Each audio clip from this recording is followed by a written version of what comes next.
Cette matrice, c'est la clé pour comprendre la supraconductivité. Dans un supraconducteur, un électron n'est plus vraiment simplement un électron.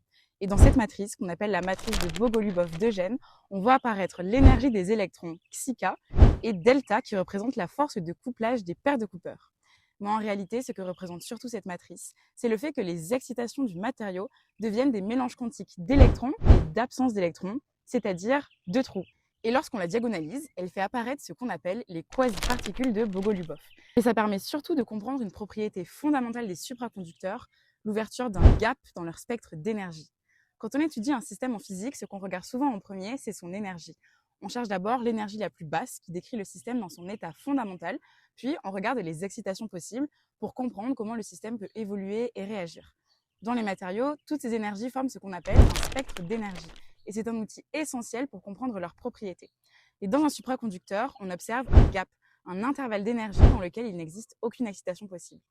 Pour créer des quasi-particules capables de dissiper l'énergie, il faut donc fournir une énergie minimale. Il faut exciter le condensat ou casser une paire de Cooper. Et cela coûte une énergie que les petites perturbations thermiques n'ont pas à suffisamment basse température. Traverser un gap, c'est un peu comme vouloir franchir un grand fossé. S'il est petit, on peut sauter d'un côté à l'autre facilement, mais s'il est trop grand, c'est impossible.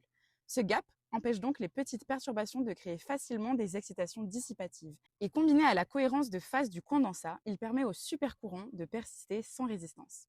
Et parfois, selon les détails microscopiques du matériau, ce supraconducteur peut être dans une phase dite topologique.